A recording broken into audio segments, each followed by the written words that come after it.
Mari kita masuki pembahasan agak lebih jelas dan luas tentang ayat 155 surah Al-Baqarah yang saya bacakan tadi.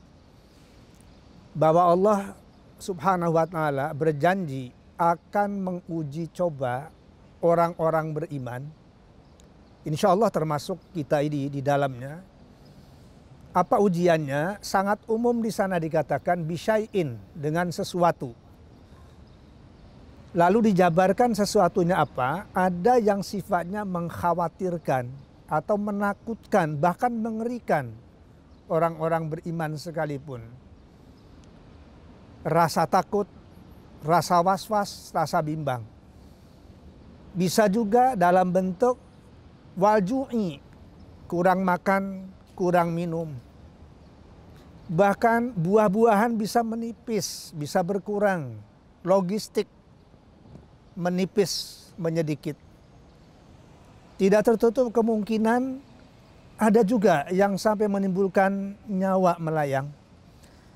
Nah, kalau kita hubungkan dengan pandemi corona yang sedang mengkarantina seluruh dunia sekarang ini, ujian ini bisa kita pahami dengan mudah. Kenapa dengan mudah? Karena ayat Quran sudah membeberkan. Misalnya ketika Allah mengatakan bentuk ujiannya rasa takut, sekarang orang begitu ngeri dengan virus corona yang selain bentuknya susah terdeteksi, juga nyaris tidak ada gejala-gejala yang berarti.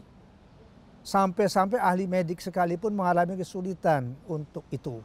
Nah, kemudian berimbas begitu banyak masalah pandemi corona ini. Yang biasanya bisa bekerja mengalami kesulitan. Semua serba harus di rumah. Stay at home maksud saya. Working from home, studying at home, dan seterusnya. Serba rumah dan dirumahkan. Akibatnya bisa jadi paling tidak untuk sebagian orang mengalami penurunan kemampuan dalam bidang ekonomi dan keuangan. Juga bisa jadi mengalami kesulitan untuk berbelanja.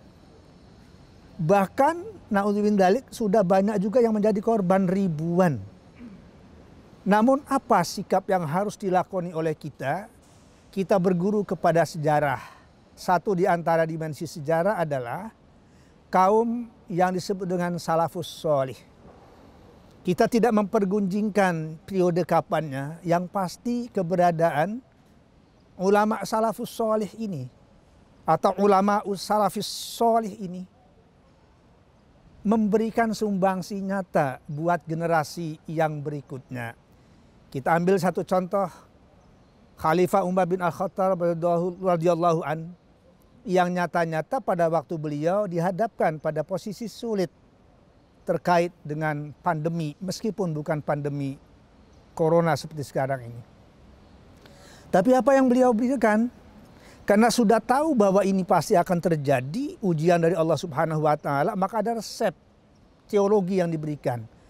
Resep kejiwaan, resep keagamaan yang itu diwariskan kepada kita. Misalnya dalam kaitan dengan ayat 155, 156, dan 157 surat Al-Baqarah yang saya tidak bacakan secara keseluruhan karena waktu yang terbatas.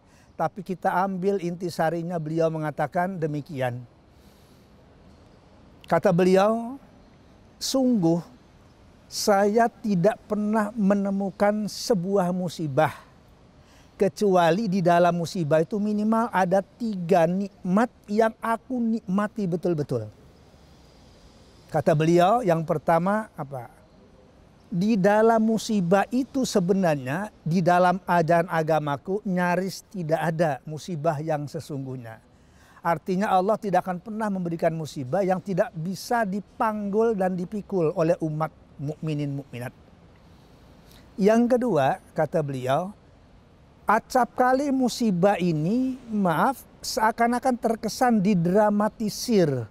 Apalagi kita masih menyaksikan di tengah-tengah sengkarut marut corona sekarang ini masih ada orang-orang yang memanfaatkan kesempitan digunakan untuk kesempatan. Berita hoax umpamanya.